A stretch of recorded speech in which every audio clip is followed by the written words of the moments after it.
स्वागत है आप सभी लोगों का हमारे वन शॉट रिवीजन सेशन में सीए इंटरमीडिएट के। हम डिस्कस कर रहे हैं अकाउंटिंग स्टैंडर्ड 26। एसेट से रिलेटेड दो ही स्टैंडर्ड है आपके कोर्स में, एक है अकाउंटिंग स्टैंडर्ड 10 और एक है इंटेंजिबल एसेट का 26। पीपी वाले की हमने रिवीजन कर ली है, one shot revision plus question and concept दोनों कर लिए हैं।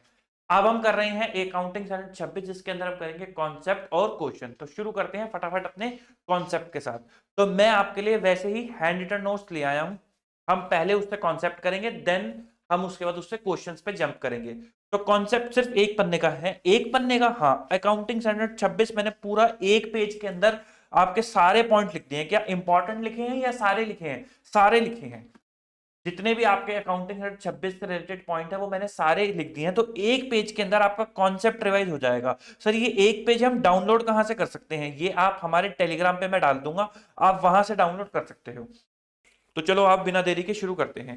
तो इनटैंजिबल एसेट का मतलब क्या होता है? इनटैंजिबल एसेट का मतलब होता है assets that are identifiable as non monetary. Sir monetary कौन सी होती है? मॉनिटरी बोले तो ट्रेड रिसीवेबल। भाई आप कल को ये ना बोलने लग जाओ ना कि ट्रेड रिसीवेबल से मुझे पैसा लेना है, ये मेरा राइट है, तो वो भी मेरी इनटैंजिबल है।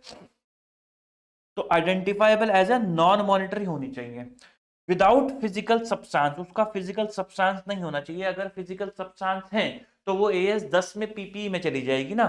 फॉर द यूज इन, उसको कहां इस्तेमाल करो आप? प्रोडक्शन या फिर सप्लाई ऑफ गुड्स और सर्विसेज, रेंटल टू अदर और एडमिन पर्पस। ये तीनों पॉइंट आपको देखे देखे नहीं लग रहे? ये एएस 10 के अंदर भी आप पढ़ते हो, पीपीई के अंदर। तो उन्हीं तीनों पर्पसेस से अगर आप उस एसेट का इस्तेमाल कर रहे हो जो नॉन फिजिकल सब्सटेंस है, नॉन मॉनिटरी है, तो वो क्या बन जाती है? इनटैंजिबल एसेट बन जाती है। सर एसेट का मतलब क्या है? क्या पीपी वाला एसेट? नहीं, जो एसेट की डेफिनेशन फ्रेमवर्क के अंदर आपको दे रखी है। आपने फ्रेमवर्क भी पढ़ा होगा, आपके कोर्स का पार्ट है, उसके अंदर एसेट की डेफिनेशन का मुख्य वर्ड क्या था? ये resource control by entity. Asset का मतलब क्या बताया था उन्होंने? एक ऐसा रिसोर्स जिसको एंटिटी कंट्रोल करती है, उसको क्या बोलते हैं? एसेट। ये पीपी वाला एसेट नहीं है, ठीक। अच्छा, जो आइडेंटिफाइबल होना चाहिए। आइडेंटिफाइबल का मतलब क्या है? तो आइडेंटिफाइबल का मतलब है कि आप उसको गुडविल से अलग कर सको, आप क्लियरली डिस्टिंक्ट कर सको कि हाँ मेरे को जो बेनिफिट आएगा इस एसेट से, वो ये वाला बेनिफिट आएगा इस एसेट से। जैसे सॉफ्टवेयर से आप आइडेंटिफाई कर सकते हो कि मेरे को इस सॉफ्टवेयर से ये बेनिफिट्स आएंगे, मेरे को इस ब्रांड से ये बेनिफिट आएंगे। तो एक तो वो सेपरेबल होना चाहिए। सेपरेबल होने के लिए अगर वो एसेट किसी लीगल राइट के थ्रू आ रहा है, जैसे आपने कोई कॉन्ट्रैक्ट कर रखा है, आपके पास कोई राइट है, पेटेंट का राइट है, जिसका आपके पास लीगल डॉक्यूमेंट है, तो हम मानेंगे कि वो सेपरेबल है। सेपरेबल बोले तो किससे सेपरेबल? गुडविल से वो क्लियरली डिस्टिंक्ट होना चाहिए। तो जैसे कि एंटरप्राइज उसको उसके आने वाले एफईबी को रेंट कर सके, बेच सके या एक्सचेंज कर सके उन स्पेसिफिक एफईबी को। एफईबी बोले तो फ्यूचर इकोनॉमिक बेनिफिट जो उस एसेट से आएंगे। कौन सी एसेट है ये? इंटेंजिबल एसेट है, ठीक। तो आइडेंटिफाइबल का मतलब क्या है? कि वो सेपरेबल होनी चाहिए। सेपरेबल बोले तो कि उससे आने वाले जो एफईबी हैं, एंटिटी उसको आइडेंटिफाई कर सके और उसको अलग कर सके। किससे? उसको रेंट कर सके, सेल कर सके, एक्सचेंज कर सके, और वो क्लियरली डिस्टिंक्ट होना चाहिए। किससे? गुडविल से क्लियरली डिस्टिंक्ट होना चाहिए। अगर वो किसी लीगल राइट के थ्रू आ रहा है तो वो सेपरेबल ही होता है। This is the definition of intangible asset, ठीक। तो आप इंटेंजिबल एसेट को रिकॉग्नाइज कब करते हो? जब आपको प्रोबेबल होता है कि आपको एफईबी आएंगे। सर यही कंडीशन हमने एएस 10 में भी पढ़ी थी क्या? हाँ, यही सेम कंडीशन आपने एएस 10 में भी पढ़ी थी। सेम क्यों है? क्योंकि दोनों ही एसेट है। एसेट को मैंने आपको एएस 10 में भी बताया था कि एसेट को रिकॉग्नाइज करने का क्राइटेरिया एफईबी है। कि अगर आपने आज कोई खर्चा करा और आपको लगता है यार ये खर्चे का बेनिफिट भविष्य में आने वाला है, ये बेनिफिट आज आएगा ही नहीं, तो जब बेनिफिट भविष्य में आएगा और खर्चा आज कर दिया तो वो क्या हो जाती है? आपकी एसेट हो जाती है। तो probable that future economic benefit, देखो वर्ड भी यूज होता है क्या? फ्यूचर, भविष्य के बेनिफिट आपको मिलेंगे, will flow to the entity, और आप उसकी कॉस्ट को रिलायबली मेजर कर सको, वो क्या बन जाती है? आपकी इंटेंजिबल एसेट बन जाती है। अच्छा, आप मेजर कैसे करते हो? मेजर भाई डिपेंड करता है कि आपने इंटेंजिबल एसेट एक्वायर कैसे करी है।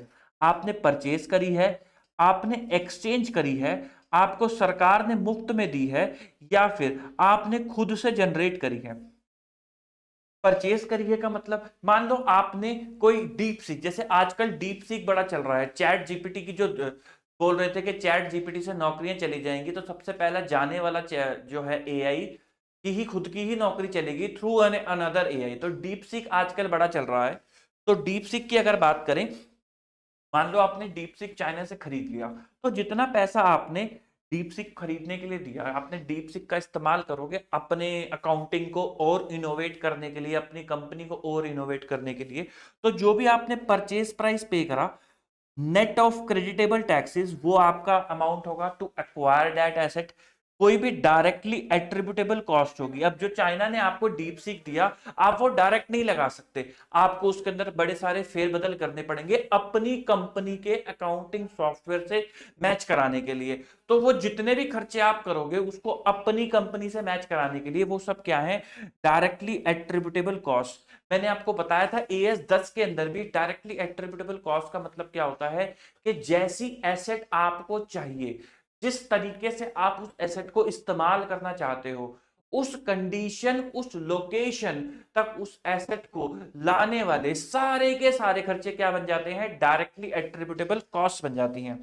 फिर यदि आपको चाइना ने कोई ट्रेड डिस्काउंट दे दिया, चाइना ने बोल दिया भाई आजकल यूएस बड़ा टैरिफ लगा रहा है तो हम डिस्काउंट देंगे, तो वो जो भी डिस्काउंट अगर आपको दिया तो वो आप माइनस कर दोगे।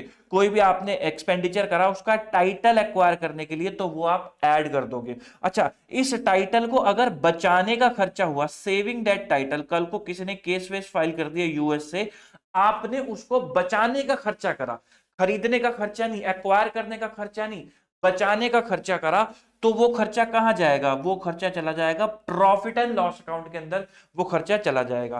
फिर उसके बाद आपने उसको अपने अकाउंटिंग सॉफ्टवेयर के अंदर लेकर आए और उसको डाला, इंस्टॉल कराया, आपने खुद थोड़ा ना इंस्टॉल कर दोगे, इंजीनियर को बुलाना पड़ेगा, इंस्टॉल कराया, उसका खर्चा, और कोई आपने अगर परचेज कमीशन पे करी, उसका खर्चा आप यहां पर ऐड करके चलोगे। This is the total expenditure जो आप ऐड करके चलोगे। एएस 10 में भी लगभग लगभग यही बातें होती हैं, बस उसके अंदर एक पॉइंट ऐड हो जाता है, प्रेजेंट वैल्यू ऑफ डीकमीशनिंग।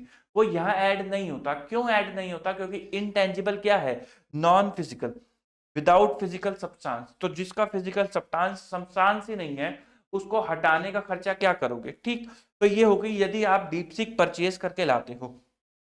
अगर आप एक्सचेंज करके लाते हो, बदले में कुछ देते हो, तो आपको एक्सचेंज प्रोविजन लगाने पड़ेंगे अकाउंटिंग स्टैंडर्ड 10 के, जो क्या कहते हैं कि क्या चेक करो ट्रांजैक्शन में कमर्शियल सब्सटेंस है या नहीं है।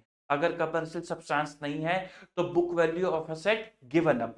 अगर कमर्शियल सब्सटेंस होता है तो हम देखते हैं fair value of asset given और received, whichever is more reliable. उस तरीके से हम अपना एक्सचेंज बुक करते हैं एज पर एएस 10। तो यहां पर आपको एएस 10 लगा करके चलना है। अगर मान लो सरकार ने कोई डेवलप कर दिया आर्टिफिशियल इंटेलिजेंस और वो आपको दे दिया कंपनी में लगाने के लिए, तो आप किस तरीके से रिकॉग्नाइज करोगे?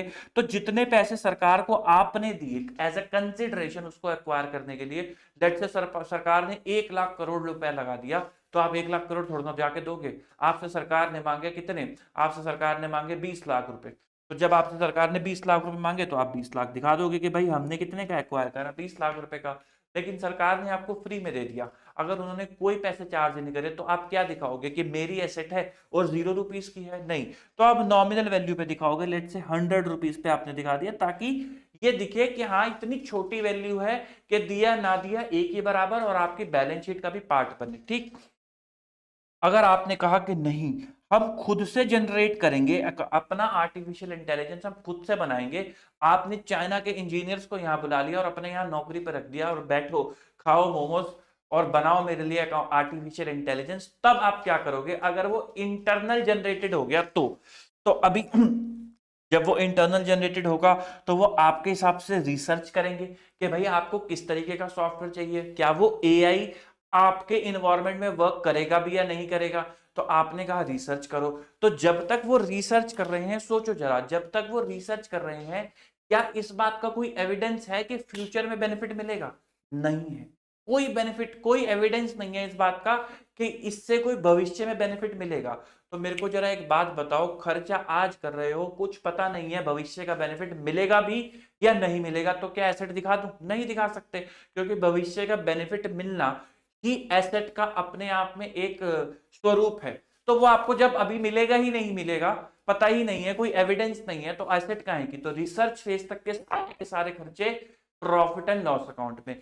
लेकिन जिस दिन चाइना के उन इंजीनियर्स ने बोल दिया कि बना दिया जी बना दिया, जितने भी आपके आर्टिफिशियल इंटेलिजेंस के वो लगाए थे चिपसेट वगैरह, उन सब से हमने क्या कहते हैं हेल्प लेके आपके लिए एक ऐसा सॉफ्टवेयर बना दिया जो पक्का काम करेगा आपके अकाउंटिंग एनवायरनमेंट के हिसाब से, एकदम चकाचक काम करेगा। तो द मोमेंट ये चीज रेडी हो गई, तो ये कहा जा सकता है कि अब इस एसेट से फ्यूचर इकोनॉमिक बेनिफिट के आने की संभावनाएं बढ़ गई हैं कंपेरेबल टू रिसर्च फेज। अब इस एसेट से फ्यूचर इकोनॉमिक बेनिफिट क्योंकि आने की संभावनाएं बढ़ गई हैं, तो हम यहां से होने वाले खर्चे को क्या करना शुरू कर देते हैं? कैपिटलाइज। क्यों कर रहे हैं कैपिटलाइज? क्योंकि हमें पता है कि भविष्य में बेनिफिट आएगा, तो क्योंकि भविष्य में बेनिफिट आएगा तो मैं कैपिटलाइज इसको आज कर रहा हूं। तो हेंस रिसर्च फेज तक, क्योंकि कोई एफ का लेना देना नहीं है, हम P&L में डाल देते हैं। रिसर्च फेज के बाद जब डेवलपमेंट फेज आएगा, अब आएगा आपको बेनिफिट, तो आप खर्चा क्या करना शुरू कर देते हो? कैपिटलाइज करना शुरू कर देते हो। लेकिन ध्यान रखना, क्योंकि आप ये नहीं कि खर्चा डालते जाओ डालते जाओ डालते जाओ और एसेट की कॉस्ट इतनी ज्यादा हो जाए कि आने वाले बेनिफिट उसके आगे फीके पड़ जाए। तो आपको क्या करना पड़ता है? आपको करना पड़ता है इम्पेयरमेंट। याद आ रहा है आपको? आप रिकवरेबल अमाउंट निकालते थे, फिर कैलकुलेट करते थे कि रिकवरेबल अमाउंट और कैरिंग वैल्यू ज्यादा तो नहीं आ रही, यदि कैरिंग वैल्यू ज्यादा आ रही है तो आप उसे इम्पेयर करते थे। तो यहाँ पे भी यही है कि जब आपका वो एसेट रेडी हो जाएगा और आपके पास अब आ जाएगा कि साहब भविष्य में इतना बेनिफिट मुझे मिलेगा, तो आप उस बेनिफिट को देखोगे कि उस बेनिफिट के हिसाब से मेरा कैरिंग अमाउंट कितना आ रहा है। ऑब्वियसली क्योंकि वो भविष्य का बेनिफिट है तो आपको डिस्काउंट करके लाना पड़ेगा। डिस्काउंट करने के लिए आप कौन सा रेट यूज करोगे? कॉस्ट ऑफ कैपिटल का रेट आप यूज करोगे, क्योंकि वो बेनिफिट आपको एसेट यूज करके मिलेगा। तो जिस कॉस्ट पे आप अपनी कैपिटल को दिखाते हो कि हाँ ये मेरी कॉस्ट ऑफ कैपिटल है ऑफ अमाउंट, तो के ई कॉस्ट ऑफ इक्विटी होता था, वो कॉस्ट ऑफ कैपिटल को जिस केसी को आप दिखाते हो उस पे आप उसको उन फ्यूचर कैश फ्लोज को प्री टैक्स को डिस्काउंट करोगे और कंपेयर करोगे कि जो आपका रिकवरेबल अमाउंट है और जो आपका कैपिटलाइज अमाउंट है, कहीं ये ना हो कि आप ज्यादा दिखा दो उससे ज्यादा रिकवर बेनिफिट ही ना आना हो। तो अगर आपका कैपिटलाइज अमाउंट ज्यादा आ रहा होगा, रिकवरेबल अमाउंट कम आ रहा होगा, तो आपको उसको रिकवरेबल अमाउंट पे दिखा के अपना इम्पेयरमेंट लॉस बुक करके चलना पड़ेगा। सवाल भी इस पे करेंगे, कोई दिक्कत वाली बात नहीं है। अच्छा, तो क्या मैं ये बोलना शुरू कर दूं कि मैंने बहुत साल पहले धंधा शुरू करा था और मेरी मार्केट में साख है, तो ये मेरा इंटेंजिबल एसेट है। जो ये 5 कस्टमर गली के नुक्कड़ से जा रहे हैं और ये किसी उसकी दुकान पे ना आके मेरी दुकान पे आ रहे हैं, क्योंकि मेरी साख है इस मार्केट के अंदर, इसलिए ये मेरी दुकान पे आ रहे हैं, तो इससे मेरे को बेनिफिट मिल रहा है, तो ये मेरी गुडविल है। क्या मैं ऐसे करके अपनी बैलेंस शीट के अंदर गुडविल दिखाना शुरू कर दूं? तो शेयर होल्डर तो लुटा जाएगा, वो तो कहेगा वो तो मुझे दिख ही रहा था अबाउट द कंपनी में कि इनकॉर्पोरेट कब से हुई है, तुमने तो उसको क्वांटिफाई भी कर दिया। तो इसलिए AS 26 मना करता है, वो कहता है ना भाई ना, हाथ जुड़वा लो मेरे से। आपको internal generated goodwill, internal generated advertisement, जो आप डेफर्ड एडवर्टाइजमेंट के खर्चे जब आप करते हो, उससे आपको कोई बेनिफिट नहीं आने वाला। हम नहीं उसको क्वांटिफाई करके दिखाएंगे कि आपको कितना बेनिफिट आ सकता है इस गुडविल से, तो हम उसको as an intangible asset recognise नहीं करेंगे, कतई नहीं करेंगे। अच्छा, गुडविल कभी कभार परचेज भी करी जाती है। मैंने बगल वाली दुकान एक्वायर कर ली, उसने कहा कि मेरी दुकान के 2 लाख रुपए दो। मैंने कहा तू 2.5 पकड़ और आज ही निकल, 2 लाख चाहिए तो 2.5 पकड़ और आज ही निकल। मैंने 50 क्यों दे दिए? आज ही जाएगा तो कम से कम मार्केट में कंपटीशन कम होगा, इसका माल फिर मैं महंगे दामों पे अपने हिसाब से बेचूंगा। तो जो 50,000 मैंने एक्स्ट्रा दे दिए उसके नेट एसेट के हिसाब से, वो क्या थे? वो मैंने गुडविल के दे दिए। तो वो जो 50,000 मैंने पे करे, date can be measured reliably, आप उसको मेजर कर सकते हो कि भाई आपने कितने रुपए दिए। तो क्या वो गुडविल दिखाई जा सकती है? द आंसर इज यस, वो गुडविल दिखाई जा सकती है, लेकिन आपको उस गुडविल को अमोटाइज करना पड़ेगा, मानते हुए कि आप इतने सालों में तो बेनिफिट ले ही जाओगे। तो वो कितने साल हैं? वो है 5 ईयर। तो परचेज गुडविल एज अमलगमेशन की रिकॉग्नाइज करी जा सकती है और this should be return of in 5 year. उसको आपको 5 सालों में रिटर्न ऑफ करना पड़ेगा। एएस 14 का ये प्रोविजन है। और गुडविल, ये गुडविल कौन सी है? Internal generated. यहाँ पे इंटरनल जनरेटेड की हेडिंग लिखी हुई है, इसलिए सीधा गुडविल लिख दिया। Goodwill do not recognise but purchase goodwill को रिकॉग्नाइज कर सकते हो। फिर उसके बाद ये हमने डिस्कस कर लिया रिसर्च फेज और डेवलपमेंट फेज। रिसर्च फेज का मतलब क्या होता है? गेन करना नॉलेज। क्योंकि वो आए थे ना चाइनीज लोग जो गेन कर रहे थे नॉलेज के, क्या एआई लग भी पाएगा या नहीं लग पाएगा, तो वो है रिसर्च फेज। फिर जब रिसर्च फेज ओवर हो गया तो क्या शुरू हो गया? Development phase. जब एक टेक्निकल फीजिबिलिटी आ गई और इंटेंशन भी आ गई तो complete the asset. Technical feasibility का सिंपल मतलब क्या है? कि भविष्य में बेनिफिट दिख रहा है कि हाँ साहब मिल जाएगा।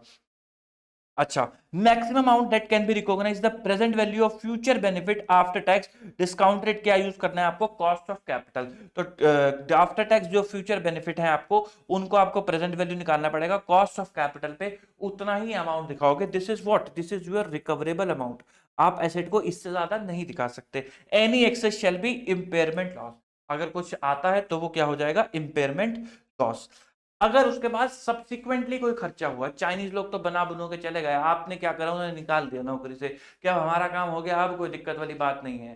लेकिन मार्केट में फर्दर डेवलपमेंट आ गई, अकाउंटिंग स्टैंडर्ड चेंज हो गई, चीजें बदल गई। अब आपको अपने सॉफ्टवेयर के अंदर डेवलपमेंट करानी है। मैं उदाहरण से समझाता हूं। अब आपने क्या करा? आपने अपनी दुकान की एक वेबसाइट बना दी। अब आप चाह रहे हो कि जो ऑनलाइन ऑर्डर्स आपके पास आए वो आपका यही सॉफ्टवेयर कैप्चर कर ले। तो आपने अपने सॉफ्टवेयर में फेरबदल करनी चाहिए। आपने फिर से चाइना से लोगों को बुलाया, उन्हीं लोगों के आगे हाथ जोड़े जिनको निकाल दिया था कि आप आ जाओ, आपने ही बनाया था, आप ही कर सकते हो, प्लीज इंटीग्रेट कर दो हमारे इस सॉफ्टवेयर को, हमारी इस वेबसाइट से इंटीग्रेट कर दो कि कल को कोई वहां से आटा ऑर्डर करे, जिस भी चीज की आपकी दुकान है, चावल ऑर्डर करे, दाल ऑर्डर करे, तो ये सॉफ्टवेयर उसी टाइम उस ऑर्डर को बुक करके रेवेन्यू बुक कर दे।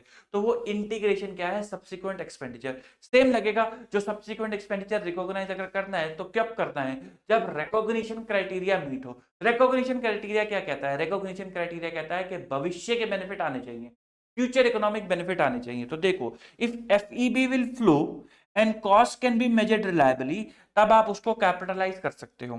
अगर ये कंडीशन फुलफिल नहीं हुई तो आपको इसको रिटर्न ऑफ करना पड़ेगा, जैसे कि court fees to defend intangible asset. अगर आपने कोई कोर्ट फीस आपके आपके सॉफ्टवेयर के ऊपर किसी और कंपनी, मेरी कंपनी ने केस कर दिया और आपने उसे डिफेंड करा कि नहीं साहब हमने इंजीनियर बुलाए थे, हमने डुप्लीकेट नहीं करा, तो उसको डिफेंड करने का जो खर्चा है वो क्या है? प्रॉफिट एंड लॉस अकाउंट में जाएगा। वो एक ऑपरेटिंग नेचर का खर्चा है। अच्छा, फिर उसके बाद सवाल बातें आती हैं अमोर्टाइजेशन की। तो अमोर्टाइजेशन कब स्टार्ट होगा? पीपी का डेप्रिसिएशन कब स्टार्ट होता था? जब वो रेडी फॉर यूज हो जाती थी। तो इसी तरीके से इंटेंजिबल एसेट का अमोर्टाइजेशन कब स्टार्ट करोगे? जब वो रेडी फॉर यूज हो जाएगी। तो द मोमेंट वो रेडी फॉर यूज हो जाएगी आप उसका अमोर्टाइजेशन स्टार्ट कर दोगे। Amortisation should be based on ratio of benefit. भाई जिस रेशियो में, भाई आपने कहा, आपने बेनिफिट खर्चा कर दिया 5 लाख 20 लाख रुपए का आपने खर्चा कर दिया। अब आपने ये खर्चा क्यों करा? जब आपने इंटरनली जनरेट करा क्योंकि आपको बेनिफिट दिख रहे थे। तो जैसे जैसे आपके पीएनएल में क्रेडिट साइड में वो बेनिफिट आएगा, इस बेनिफिट को कमाने के लिए जो भी आपने खर्चा करा है वो भी तो डेबिट में डालोगे, तभी तो पता चलेगा कि नेट कितना कमाया है। तो जो आपने 20 लाख का खर्चा करा उससे जितना जितना बेनिफिट आएगा उसी रेशियो में इस 20 लाख को डिवाइड कर दो, ताकि पीएनएल के आगे 20 जब बेनिफिट आए तो उसी रेशियो में उसका कॉस्ट भी आ जाए और करेक्ट प्रॉफिट निकल कर आ सके, और करेक्ट प्रॉफिट निकल कर आ सके। इसलिए हम अमोर्टाइज करते हैं इंटेंजिबल एसेट को in the ratio of benefit. किस रेशियो में? बेनिफिट। अगर आप रेशियो डिटरमाइन ही नहीं कर पा रहे तो हम मान लेंगे कि आपको इवनली बेनिफिट होगा, तो आप एसएलएम को यूज कर सकते हो। अच्छा, जब भी आप अमोर्टाइजेशन की रेशियो यानी कि बेनिफिट, भाई आपने एस्टिमेट कर रखा है ना बेनिफिट को, अगर आप वो चेंज करते हो तो वो प्रोस्पेक्टिवली चेंज हो जाएगा एंड वो चेंज इन अकाउंटिंग एस्टिमेट की कैटेगरी के अंदर आएगा। लाइफ क्या हो सकती है? लाइफ बेस्ड भी आप एफईबी ले सकते हो। एएस 26 कहता है मैक्सिमम लाइफ 10 ईयर की लेना। ये एक रिप्यूटेबल अजम्पशन है। रिप्यूटेबल अजम्पशन का मतलब क्या होता है कि अगर आपने कोई एविडेंस रख दिया कि भाई हमारे इंटेंजिबल की लाइफ 10 साल से ज्यादा है, एएस 26 तो कह रहा है 10 साल होती है, लेकिन हमारे इंटेंजिबल की लाइफ 10 साल से ज्यादा है, एविडेंस रख दिए, फैक्ट रख दिए, तो हम ये अजम्पशन छोड़ देंगे और जो लाइफ आप बता रहे हो हम वो लाइफ ले लेंगे। लेकिन द मोमेंट आपने लाइफ ज्यादा ली तो बताओ आपका अमोर्टाइजेशन पर ईयर कम होने लग जाएगा। अगर आपका अमोर्टाइजेशन पर ईयर कम हो रहा है तो हर साल आपके एसेट की कैरिंग वैल्यू ज्यादा रहेगी। क्योंकि आपके एसेट की कैरिंग वैल्यू ज्यादा रहेगी तो इस चीज के होने के चांसेस ज्यादा हैं कि उससे बेनिफिट कम हो और आपकी कैरिंग वैल्यू ज्यादा हो। तो इसलिए वो कहते हैं कि अगर आपने लाइफ ज्यादा ली है तो भगवान के लिए हर साल इंपेयरमेंट चेक करते रहना कि कहीं ये ना हो कि कैरिंग वैल्यू ज्यादा हो और रिकवरेबल अमाउंट कम हो। जैसे ही ऐसा लगे तो उसी टाइम इंपेयरमेंट मार देना। ठीक, तो 10 साल की लाइफ आपको लेनी है एज पर ईयर 26। बट अगर फैक्ट बोले, एक एविडेंस हो, परसुएसिव एविडेंस आपके पास हो, तो आप ज्यादा लाइफ भी ले सकते हो, कोई दिक्कत वाली बात नहीं है। डिस्क्लोजर्स आपको क्या क्या देने हैं? If life is taken as more than 10 year तो आपको रीजन देना है, भाई एविडेंसेस आपको बताने हैं। रिसर्च एक्सपेंस और डेवलपमेंट एक्सपेंस जितना आपने पीएनएल में चार्ज कर दिए वो आपको बताने हैं, आपने लाइफ क्या ली है और अमोर्टाइजेशन का मेथड क्या है। एक बड़ी ही मुख्य बात ये डब्बे में थी जो छूट गई कि भाई साहब कोई भी एक्सपेंस अगर डेबिट कर दिया आपने पीएनएल के अंदर एक बार तो वो दोबारा कैपिटलाइज नहीं होगा। ऐसा नहीं कर सकते कि जब सॉफ्टवेयर बन रहा था तो हमने पीएनएल में खर्चा डाल दिया, भाई अब हमें लगा कि सॉफ्टवेयर तो बन ही गया है, फ्यूचर इकोनॉमिक बेनिफिट आएगा, तो जो पीएनएल में खर्चे डाले थे उनको गलती मान लेते हैं और अब एसेट के अंदर डाल देते हैं क्योंकि वो खर्चा भी तो एसेट के लिए करा था। तो ना जी ना, ये सब अलाउ नहीं होगा। एक बार जो खर्चा पीएनएल में डाल दिया तो समझो पीएनएल में डाल दिया, अब वो कैपिटलाइज नहीं हो सकता। तो this is all about your accounting standard 26 intangible asset. बढ़ते हैं वीडियो के अगले चरण की तरफ जो है क्वेश्चंस की प्रैक्टिस, क्योंकि ये सीख के थोड़ा ना सवाल एग्जाम में तो सवाल आने वाले हैं, तो इसको सवालों पे कैसे लगाना है बढ़ते हैं उसकी तरफ। तो जिन लोगों को सिर्फ कॉन्सेप्ट देखना था वो यहाँ पे ड्रॉप कर सकते हैं। Now we are going for the questions part. हाँ जी, क्वेश्चंस पे चलो जंप इन करते हैं। अमोर्टाइजेशन तो मैंने कैटेगरी बना रखी है क्वेश्चन वाइज। तो पहली है अमोर्टाइजेशन ऑफ इंटेंजिबल एसेट। अरे यार ये कलर क्यों नहीं चेंज हो रहा? Amortisation of intangible asset. Similar question भी आपके सितंबर 24 में शायद आया था। एबीसी लिमिटेड डेवलप करती है know how by incurring expenditure of ₹20 lakh. The know how was used by the company on 1/4/2001 या 2021 या 2031 जो भी बोल लो। The useful life of the asset is 10 year from the year of commencement of its use. ठीक है, तो 2 लाख रुपए का पर ईयर का अमोर्टाइजेशन हो गया। The company has not amortise the asset till 31 मार्च 2018। उन्होंने 2018 तक अमोर्टाइज करा ही नहीं उसको। तो भाई 2001 से लेके 2008 तक यानी कि 7 ईयर्स हो गए, तो 7 ईयर्स तक उन्होंने करा ही नहीं। Pass the general entry to give effect to the value of know how as per AS 26 for the year ended March 2008। तो 2008 तो आपका करंट ईयर है। प्रीवियस ईयर्स कौन से हो गए? 2008 से पहले का, तो यानी कि 7 की अगर मैं बात करूं तो 6 साल पिछले सालों का अमोर्टाइजेशन और 1 साल करंट ईयर का अमोर्टाइजेशन। तो क्या ये एरर है? सबसे पहले ये देखो, हाँ भाई अमोर्टाइज करना था, करना भूल गए, ओमिशन है, नहीं करा, तो 6 साल का खर्चा कहां जाएगा? प्रायर पीरियड आइटम में। AS5 कहता है कि प्रायर पीरियड आइटम को अलग से दिखाना है, फेस ऑफ द P&L पे दिखाना है। तो आपको 6 साल वाला जो आपका डेप्रिसिएशन इमोर्टाइजेशन है 2 लाख का था, 6 से मल्टीप्लाई करोगे तो 12 लाख का, वो आपको as a prior period item दिखाना पड़ेगा। और 2 लाख का जो इस साल का है अमोर्टाइजेशन वो P&L में एज डेप्रिसिएशन और अमोर्टाइजेशन वाली जो हेडिंग आती है उसके अंदर आप दिखा करके चलोगे। चलो जी, Swift limited acquired a patent at a cost of 80 lakh for a period of 5 year. 5 सालों के लिए उन्होंने पेटेंट एक्वायर करा 80 लाख का। अब इस पेटेंट का क्या करेंगे? अचार थोड़ा डालेंगे, इस पेटेंट से धंधा करेंगे, प्रोडक्ट बनाएंगे, स्पेसिफिक इंडस्ट्री टाइप कोई चीजें बनाएंगे, दवाई बनाने का फॉर्मूला है ये, कैंसर का इलाज होता है इससे। अब वो दवाइयां बनाएंगे, बेचेंगे, तो इस 80 लाख से क्या होगा? उनको फ्यूचर में बेनिफिट जनरेट होगा। तो जब वो बेनिफिट जनरेट होगा, सेल्स आएगी, उस सेल्स के आगे कॉस्ट भी तो आनी चाहिए। तो क्या सीधा 80 लाख की कॉस्ट डाल दोगे? नहीं ना। तो उस 80 लाख से जितना बेनिफिट होने वाला है उसको प्रपोर्शन करोगे बेनिफिट की रेशियो में। इसे ही अमोर्टाइजेशन कहते हैं। और मजे की बात है, इसे ही डेप्रिसिएशन भी कहते हैं। तो पेटेंट आ गया, 80 लाख रुपए का खरीदा, for the period of 5 year and the product life cycle is also 5 year, ठीक है, the company capitalize the cost, करना भी चाहिए, and start amortizing the asset at 10 lakh per annum, कोई दिक्कत नहीं है। तो हर साल 10-10 लाख रुपए का अमोर्टाइजेशन आ गया। The company had amortise the patent at 10 lakh per annum in first 2 year on the basis of economic benefit derive from the product manufacture under the patent. तो उन्होंने इकोनॉमिक बेनिफिट के हिसाब से उसको पहले 2 सालों में 10-10 लाख रुपए के हिसाब से अमोर्टाइज करा। तो मोटी मोटी बात ये हो गई कि जब 2 साल बीत गए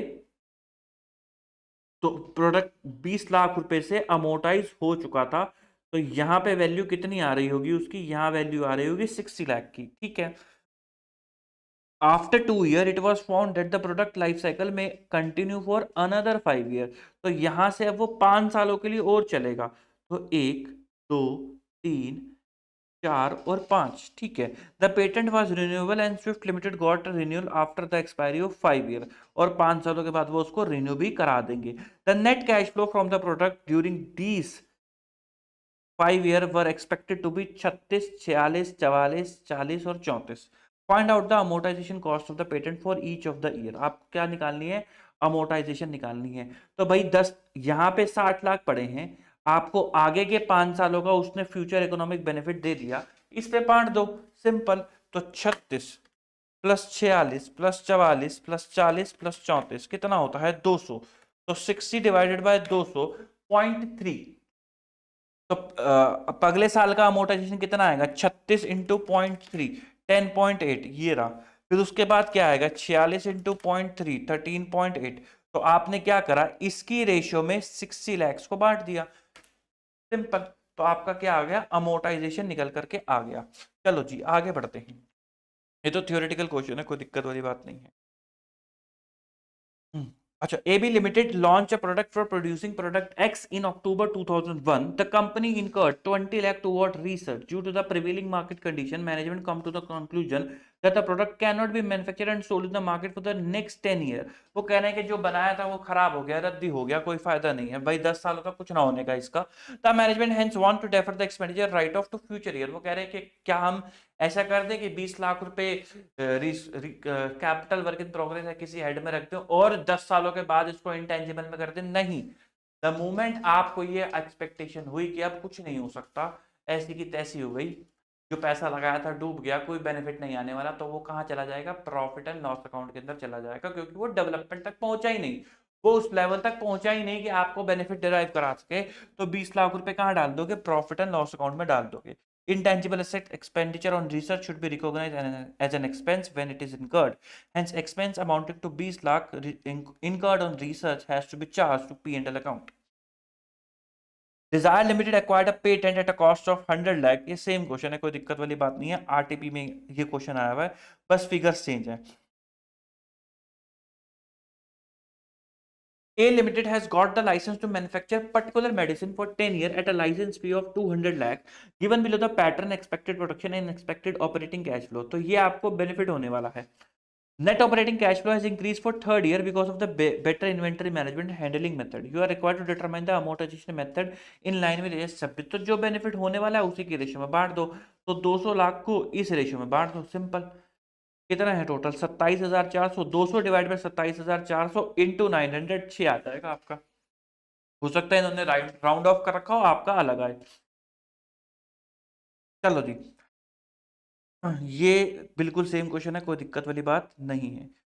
Company acquired patent right for 1200 lakh. The product life cycle has been estimated to be 5 years and the amortization was decided in the ratio of estimated future cash flows which are as under 600, 600, 600 और 300 और 300, ठीक है। After third year, it was ascertained that patent would have estimated balance life of future 3 year and the estimated cash flow after the 5th year is expected to be 150। तो वो कह रहा है 3 साल के बाद हमें ऐसा लगा कि उसकी और 3 साल की लाइफ है, तो आपको 6 ईयर का उसने कैश फ्लो दे दिया जो पेटेंट से आपको मिलेगा 150। तो 3 सालों तक आप कितना अमोर्टाइज कर चुके होगे, 6 6 6 18 और 2400। तो 1200 डिवाइडेड बाय 2400 होता है 0.5। तो 300 300 और 300। तो यहाँ पे आप 900 अमोर्टाइज कर चुके होगे, 1200 में से 900 गया तो कितना बच गया, 300 बचा होगा। अब इस 300 को आपको इस 300 300 और 150 की रेशियो के अंदर अमोर्टाइज करना है, तो 750 हो गया। तो 300 डिवाइडेड बाय 750 इंटू 300, 120, तो 120 आपका अमोर्टाइजेशन आ गया। गलती से भी ये मत कराना सिक्स्थ में 150 लिख के फिर रेशियो में मत बांटाना, ऐसा मत करना। क्यों ऐसा नहीं करना भाई? देखो, जब यहां से शुरू हुए थे तब तक 5 साल ही थे, यहां पे भी 5 साल ही थे। यहां पर जब एमोटाइज कर दिया फिर समझ में आया कि 1 साल और है, तो this is what, this is change in accounting estimate. ये क्या है? एक चेंज इन एस्टिमेट है। ठीक, तो ये चेंज इन एस्टिमेट है, इसलिए प्रोस्पेक्टिवली भी डील करा जा रहा है। Sudesh limited acquired a patent at a cost of 2 crore 40 lakh for a period of 5 years। This type of question कितनी बार ये रिपीट हो रखा है? देखो बस फिगर्स बदली है। वो कह रहा है कि 5 सालों का क्या कहते था, प्रोडक्ट लाइफ साइकिल भी 5 सालों की थी। कंपनी ने कैपिटलाइज कर दिया कॉस्ट और स्टार्ट कर दिया amortizing the asset at 48 lakh per annum. After 2 year it was founded, product life cycle में continue for another 5 year from then. The net cash flow of the product during 5 year 36, 46, 44, 40 और 34। Find out the amortisation cost. तो भाई 48 into 2, 96 आप कर चुके थे, तो 240 minus 96, 144 बचा था। 144 को आपको करना है 36 प्लस 46, मैं लिख देता हूँ भाई। तो आपके पास बुक वैल्यू कितनी बची होगी? 240 minus 48 into 2 is equal to 144। अब इस 144 को आपको 36 इस टू 46 इस टू 44 इस टू 40 इस टू 34 इस रेशियो में बांटना है। तो 36, 46, 44, 40 और 34, 200। तो 144 divide by 200 into 36, 25.92। 144 divided by 200 into 46, 33.12। तो this is the ratio of amortisation, क्योंकि आप फ्यूचर इकोनॉमिक बेनिफिट में उसको बांट करके चल रहे हो। X limited carry on business of manufacturing of bakery product. The company has 2 trademarks, Sun and Surya. 1 month before, the company knows through one of the marketing manager that both the trademarks have allegedly been infringed by another competitor engaged in the same field। किसी ने आपका trademark चुरा लिया जी। After investigation, legal department of the company inform that it had weak case of trademark on Sun. आपने भी लगता है किसी का चुराया होगा। Strong case in regard to trademark Surya, और सूर्य आपका खुद का होगा तभी उसने कहा है स्ट्रॉन्ग है। X limited incurred additional legal fees to stop infringement of the both trademark. Both of the trademark have remaining life of 10 year. How should the X limited account for these legal cost incurred related to the trademark? भाई simple, PNL में डाल दो। अगर protection का खर्चा है, आपने अपना ट्रेडमार्क प्रोटेक्ट किया है, प्रोटेक्ट करने से वो ज्यादा बेनिफिट थोड़ा ना देने लग जाएगा, वो उतने ही बेनिफिट देगा जब आपने कैपिटलाइज करा था। तो जब बेनिफिट उतने दे रहा है, तब आपने रेडी टू यूज आपकी एसेट हो चुकी थी, तो अब और खर्चा क्यों कैपिटलाइज करवा रहे हो? तो ये कहाँ चला जाएगा? ये भी चला जाएगा आपके प्रॉफिट एंड लॉस अकाउंट के अंदर। RC limited showing an intangible asset of 72 lakh on 31 March 2020। Asset को एक्वायर करा था 120 लाख का on 1 April 2014 and the same was used from that date. The company is following an accounting policy of amortisation of intangible asset over 15 year. Oh my god, AS 26 में कितनी life बोली थी? 10 साल। क्या 10 ही यूज कर सकते हैं? 10 के अलावा नहीं, 11 नहीं हो सकती, 10.5 भी नहीं हो सकती? हो सकती है, अगर आपके पास परसुएसिव एविडेंस है उस बात को प्रूफ करने के कि हमारी इंटेंजिबल की लाइफ ज्यादा है, तो आप करो ना, क्या दिक्कत है? बट डिस्क्लोजर दे दो। On a state line basis, you are required to comment on the accounting treatment of the asset with reference to AS 26 intangible and also give necessary rectification journal entry in the books। तो देखो, उसने कुछ आपको लिखा नहीं है कि इस 15 साल के लिए कोई एविडेंस है या नहीं है, तो आप मानोगे कोई एविडेंस नहीं है, क्योंकि यही मजा है रिब्यूटेबल अजम्पशन का कि आपको उसको प्रूफ करना पड़ेगा। हम मान के चलेंगे कि नहीं है, लेकिन आपको इसको प्रूफ करना पड़ेगा कि है। तो उसने आपको कोई ऐसा फैक्ट नहीं दिया है जो ये बताए कि लाइफ ज्यादा है, तो आप मान के नहीं चलोगे लाइफ ज्यादा है, क्योंकि यही रिब्यूटेबल अजम्पशन है। तो आप क्या मान के चलोगे? 10 साल की लाइफ है।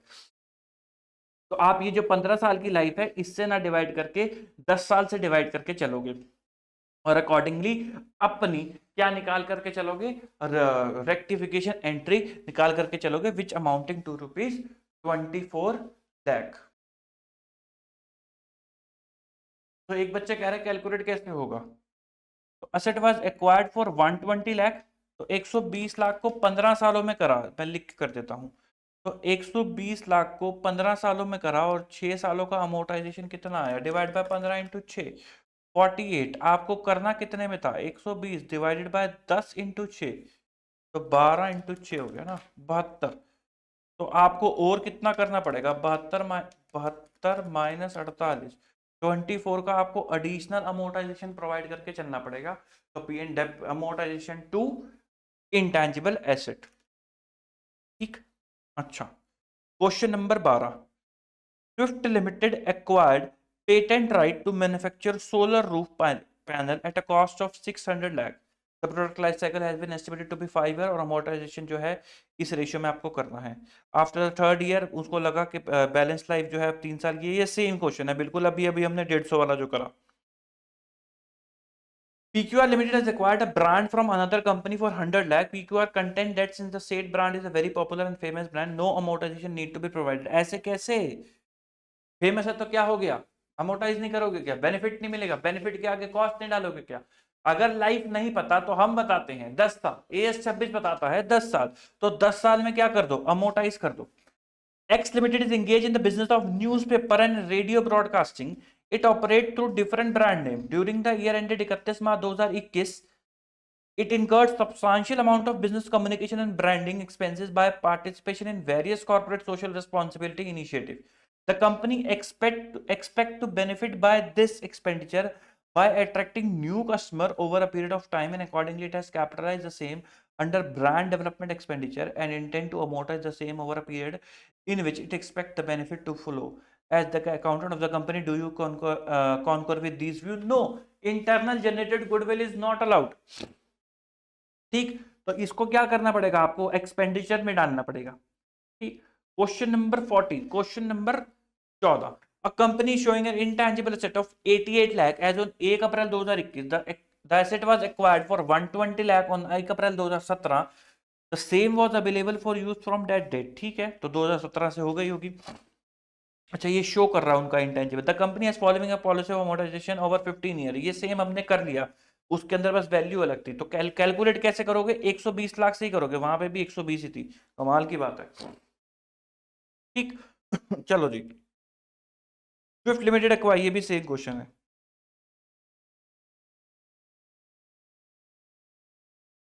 कोई दिक्कत नहीं, ये भी आपने कर लिया।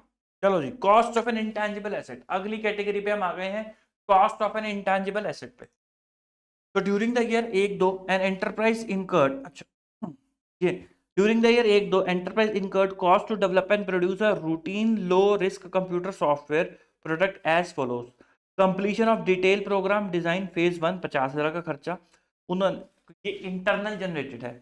कोडिंग एंड टेस्टिंग फेज 2 40,000 का खर्चा, other coding phase 3 and 4 63,000, testing cost phase 3 and 4 में ही 18,000, product master for training material 19,500 और पैक करना 150 यूनिट को फेज 6 16,500। फेज 2 के बाद ये स्टेब्लिश हो गया था कि प्रोडक्ट इज टेक्निकली फीजिबल, यानी कि FEB आएगा। You are required to state how the above referred cost to be recognised in the books of account. तो सिंपल है, ये कहाँ जाएगा भाई, ये तो रिसर्च है, P&L अकाउंट, क्यों, क्योंकि रिसर्च है। 40,000 कहाँ जाएगा, P&L अकाउंट, क्यों, क्योंकि रिसर्च है।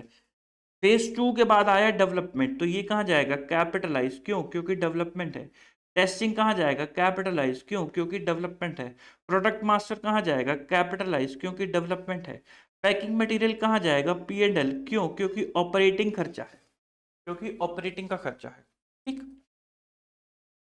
फिर आ जाते हैं इंटरनल जनरेटेड इंटेंजिबल एसेट के ऊपर। Internal generated intangible asset, what is the criteria for recognition and measurement of, ये तो थ्योरी का क्वेश्चन है, वही उन्होंने लिखा हुआ है, रिसर्च फेज और डेवलपमेंट फेज। जो मैंने आपको ज्ञान की बातें दी वही आप अंग्रेजी में यहाँ पे लाना, कोई दिक्कत वाली बात नहीं है। चलो ये भी हमने पढ़ लिया क्वेश्चन, कोई दिक्कत नहीं है। देखो रिपीटेड क्वेश्चन कितने सारे हैं, चलो ये करते हैं। Polymouth limited is engage in the research of a new process design for its product. It had incurred 10 lakh on research during the first 5 month of the financial year 2021। 10 lakh रुपए तो उन्होंने रिसर्च पे लगा दिए, ठीक है, पहले 5 महीनों में। ये कहाँ चले जाएंगे, P&L के अंदर। The development process begin on 1 सितंबर 20, ठीक है, एंड अप टू 31 मार्च 2021। तो यानी कि 1 सितंबर से होने वाले सारे खर्चे कहाँ हैं, डेवलपमेंट के। डेवलपमेंट बोले तो capitalize. A sum of 8 lakh was incurred in development phase expenditure, ठीक है, which meet the asset recognition criteria, ये भी ठीक है। From 1 April 2021 the company has implemented a new process design and it's likely that it will result after tax saving of 2 lakh per annum for the next 5 years. The cost of capital is 10% और present value आपको दे रखी है, present value annuity factor आपको दे रखा है 3.7908 का। आपको बताना है treatment of research and development cost of the project. तो सिंपल है, रिसर्च का कॉस्ट कहाँ चली जाएगी, P&L के अंदर। तो जो 10 लाख का खर्चा इन्होंने करा है वो सब कहाँ चला जाएगा, प्रॉफिट एंड लॉस अकाउंट में।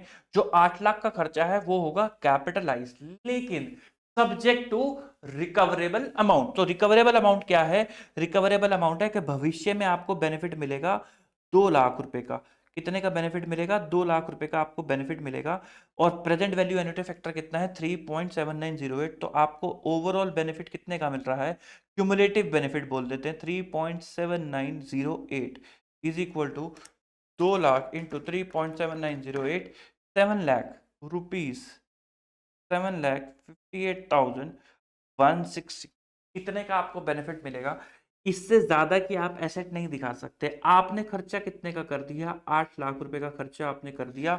तो ये 41,840 ये क्या है, ये है आपका इम्पेयरमेंट। ये क्या है, ये है आपका इम्पेयरमेंट। ये चला जाएगा इम्पेयरमेंट के खर्चे के अंदर, ठीक। तो ये जो टेस्टिंग और कोडिंग वाला क्वेश्चन है, कोई दिक्कत वाली बात नहीं है, ये वही थ्योरी क्वेश्चन है। आओ जी, रिकॉग्निशन ऑफ इंटेंजिबल एसेट। तो ये भी थ्योरी का क्वेश्चन है, बट ऑल्दो हम देख चुके हैं कि इंटेंजिबल एसेट क्या होता है, आइडेंटिफाइबल नॉन मॉनेटरी एसेट जिसका कोई फिजिकल सब्सटेंस नहीं है, held for use in the production और सप्लाई ऑफ गुड्स और सर्विसेज, रेंटल टू अदर और एडमिन पर्पस। कौन कौन सी कंडीशन पूरी होनी चाहिए, आइडेंटिफाइबिलिटी की। इसको और लिखकर भी आ सकते हो, गुडविल से डिस्टिंक्ट होना चाहिए, सेपरेबिलिटी होनी चाहिए, लीगल अगर के थ्रू है तो हम सेपरेबिलिटी मानते हैं। सेपरेबिलिटी का मतलब क्या होता है कि आप उसके आने वाले FEB को रेंट कर सकते हो, एक्सचेंज कर सकते हो, सेल कर सकते हो, खाली उस स्पेसिफिक FEB को जो उस एसेट से आ रहे हैं। अगर आप उसको अलग नहीं कर सकते तो हम नहीं मानते उसको कि वो इंटेंजिबल एसेट है। कंट्रोल ओवर रिसोर्सेज बोले तो वो एक एसेट है। ये कहां लिखा है, फ्रेमवर्क वाली बात, ठीक। चलो, a company had spent 45 lakh for publicity and research expense on one of its new consumer product which was marketed in the accounting year 1-2 but proved to be a failure। state how failure ही हो गया तो काम ही खत्म। 45 lakh failure ना भी होता तो भी कहाँ करते, तो भी हम डाल देते P&L अकाउंट के अंदर, क्योंकि ऐसी कोई इंटरनल जनरेटेड इंटेंजिबल एसेट को अपनी किताबों में दिखाना सरासर नाइंसाफी है। अच्छा, अ कंपनी जिसकी टर्नओवर है 250 करोड़, क्वेश्चन नंबर 31, 250 करोड़ की टर्नओवर है और एनुअल एडवर्टाइजिंग बजट कितना है, 2 करोड़ का, had taken up the marketing of a new product, it was estimated that company would have a turnover of 25 crore from the new product. The company had debited in P&L account of total expenditure of 2 crore incurred on extensive social initial advertising campaign for the new product। तो हमें कोई लेन देना नहीं है जी, 2 करोड़ रुपए कहाँ चले जाएंगे, P&L अकाउंट के अंदर चले जाएंगे, because that amount of cost that internally generated intangible asset are not allowed to be capitalized, ठीक। तो 2 करोड़ कहाँ चले जाएंगे, सीधे सीधे P&L में चले जाएंगे। ये वाला पैरा इग्नोर कर दो, ये गलती से आ गया शायद, ये कट जाएगा, ठीक। वो कहाँ चला जाएगा, P&L में। उन्होंने कहाँ डाला है, हाँ तो उन्होंने भी तो P&L में डाला है, कोई बढ़िया अच्छी बात है भाई, कंपनी समझदार है। What is the measurement criteria at the time of initial recognition of intangible asset acquired through separate acquisition? तो ये तो आपको पता ही है भाई, परचेज प्राइस, इंपोर्ट ड्यूटी और अदर टैक्सेस आप जो है जोड़ दोगे, डायरेक्टली एट्रीब्यूटेबल एक्सपेंडिचर आप जोड़ दोगे और ट्रेड डिस्काउंट रिबेट्स वगैरह को आप माइनस कर दोगे। चलो, ये वाला क्वेश्चन आपके एमटीपी में भी था, जो अभी जनवरी वाले के एमटीपी या आरटीपी में भी था। आओ जरा, a provision of AS 26, how would you deal with the following situation. 23 lakh paid by manufacturing company to the legal adviser defending भाई डिफेंड कर रहा है, तो डिफेंड कर रहा है तो कहाँ चला जाएगा, P&L अकाउंट के अंदर। आगे बताओ, आगे पढ़ना ही नहीं है, डिफेंड कर रहा था P&L अकाउंट, उन्होंने कैपिटल में डाला है तो आप ठीक करा देना। ड्यूरिंग द ईयर 18-19 कंपनी ने स्पेंड करे 7 lakh for publicity and research expenditure on one of its new consumer product which was marketed in the same accounting year but proved to be a failure। वैसे भी research expenditure है, कहाँ जाएगा, P&L account के अंदर चला जाएगा। Company spent 25 lakh in the past 3 years to develop a product, these expenses were charged to profit and loss since they had not met the criteria of AS 26 for capitalization। in the current year Approval of the concerned authority has been received. The company wishes to capitalize 25 lakh by disclosing it as a prior period item. तो क्या करे भाई, दिखा दे क्या prior period, अभी अभी डब्बे में दिखाया था आपको कि एक बार कोई खर्चा प्रॉफिट एंड लॉस अकाउंट में चला गया, फिर उसके बाद उसको निकालना क्या है, नामुमकिन। तो इसको कहां डालोगे, प्रॉफिट एंड लॉस अकाउंट में ही पड़ा रहने दोगे। ठीक। A company with a turnover of 200 crore and annual advertising budget of 50 lakh had taken up the marketing of a new product by the company. It was estimated that the company would have a turnover of 20 crore for the new product. The company debited in P&L account total expenditure of 50 lakh. बिल्कुल सही करा है। Advertisement का कोई भी खर्चा अगर आप कैपिटलाइज कराते हो एज एन इनटेंजिबल एसेट, तो वो अपने आप में एक इंटरनल जनरेटेड एसेट है, which is not allowed, which is not allowed. ठीक। चलो जी, ये तो फिर थ्योरी के क्वेश्चन है और सेम वही रिपीट हो रहे हैं। आओ जी, Messrs Pasa Limited is developing a new production process during the financial year ended 31 March 2019. Total expenditure incurred on the process कितना, 80 लाख रुपए आपने मार्च 19 तक खर्च कर दिया था। Production process meet the criteria for recognition as an intangible on November 2018. Expenditure incurred till this date was 42 lakh, यानी कि जब आपका डेवलपमेंट फेज, वो कह रहा है कि भाई साहब हमने पूरे साल में खर्चा कितना करा, 80 लाख का। और यहां पे आपका रिसर्च फेज था, यहां पे आपका डेवलपमेंट फेज था, यहां तक हमारा खर्चा कितना था, 42 लाख का। तो बताओ यहां तक का खर्चा कितना, 80 माइनस 42, 38 लाख। तो मुझे बताओ 42 का क्या करोगे, 42 जाएगा P&L अकाउंट में, 38 क्या करोगे, capitalise. Further expenditure incurred on the process for the year ended 31 March 2020 was 90 lakh. फिर आपने और खर्चा कर दिया 90 लाख का, ये भी क्या कर दोगे, कैपिटलाइज एज ऑन 31 मार्च 2020 के अंदर। ठीक है। The recoverable amount of the know is to be 82 lakh. कितना रिकवर कर सकते हैं, 82 lakh. This include the estimate of future cash flow और आउटफ्लो का उन्होंने अपने हिसाब से करके निकालने का। What is the expenditure to be charge P&L for the 31 March 2019। तो वो कितना चार्ज होगा, 42 लाख रुपीस आपके चार्ज होंगे। What is the carrying amount on 31 March 2019, 38 lakh. यहाँ पर तो कितना होगा, 38 lakh. What is the carrying amount of expenditure to be charge to P&L account 31 March 2020। तो आप जो है इंटेंजिबल एसेट कितने की दिखाए जा रहे हो, 38 प्लस 90, 38 प्लस 90 कितना बनता है, 128। लेकिन रिकवरेबल अमाउंट कितना दिखाना है, 82 का।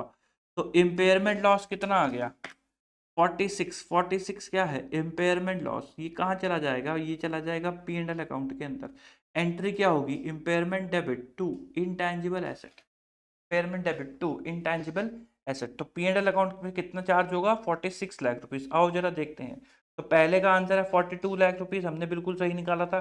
कैरिंग अमाउंट कितनी आएगी, 38 लाख रुपीस, हमने बिल्कुल सही निकाला था। मार्च 20 के अंदर इंपेयरमेंट लॉस कितना आ रहा है, 46, हमने बिल्कुल सही निकाला था। और कैरिंग अमाउंट कितना आ रहा है, 82। रिकवरेबल अमाउंट ही आएगा, कोई दिक्कत वाली बात नहीं है। आओ जी, a company acquired for its internal use a software on 1 March 2020 from UK. कितने पाउंड पे करे, 1.5 लाख पाउंड पे करे। एक्सचेंज रेट उस डेट ऑफ ट्रांसफर कितना था, 100। The seller allowed a trade discount of 2.5%। The other expenditure was import duty पे करी। इंपोर्ट ड्यूटी किसको पे करी होगी, इंडियन गवर्नमेंट को। तो ये किस में पे करी होगी, रुपीस में। एडिशनल इंपोर्ट ड्यूटी भी इन्हीं को ही जाएगी, ये भी किस में जाएगी, रुपीस में। Entry tax recoverable letter from the tax department. अगर ये ना भी लिखा होता तो भी आप रुपी में ऐड करते, क्योंकि टैक्स डिपार्टमेंट को पे कर रहे हो, तो उनको पाउंड में समझ जाके दिया होगा। Installation expenditure 1.5 lakh. Professional fees from clearance of customer 50,000। आपने कोई हायर करा होगा बंदा जो प्रोफेशनल फीस ले रहा है आपके क्लियरेंस वगैरह के लिए, तो सिंपल। तो जो आपका 1.5 लाख है इंटू 100, तो वैसे कर लो, 1.5 लाख में से ट्रेड डिस्काउंट चले गया 2.5% का, 37, ये सब पाउंड में चल रहा है। तो कितने का आपको नेट पड़ा, पाउंड 1,46,250 इंटू 100। फिर उसके बाद इंपोर्ट ड्यूटी पे करी 10%, एडिशनल इंपोर्ट ड्यूटी 5%, इतने का आ गया। Installation expenditure 1.5 lakh, professional fees 50,000। Main मुद्दा था कि इनको रुपीस में लेना है, इनको पाउंड में मत ले लेना, कॉमन सेंस वाली बात थी तो। ठीक। चलो ये तो हमने कर लिया क्वेश्चन सेम। ये तो 82 वाला अभी अभी करा है, कोई दिक्कत नहीं। ये बजट वाला क्वेश्चन है, कोई दिक्कत नहीं।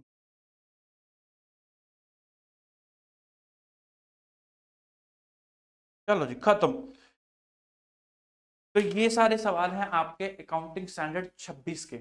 इसके अंदर एमटीपी के भी कुछ क्वेश्चन थे, एक क्वेश्चन जो था ऐसे ही क्वेश्चन आपके ना पास्ट एग्जामिनेशन में भी इसी तरीके के क्वेश्चन आए हैं। तो हमने ओवरऑल सारे ही क्वेश्चन कर लिए, जो रिपीटेड थे बस वो छोड़ दिए। ठीक, तो मिलते हैं आपसे अगले वन शॉट रिवीजन में। मुझे जरूर बताना कमेंट सेक्शन में कि आपको और किस किस स्टैंडर्ड के वन शॉट चाहिए। इसी तरीके से हम मिलते रहेंगे, आपके साथ वन शॉट डिस्कस करते रहेंगे, ताकि आपकी रिवीजन फटाफट क्विकली हो at the time of examination. तो मिलते हैं आपसे अगली वीडियो में। Good bye, tata, take care.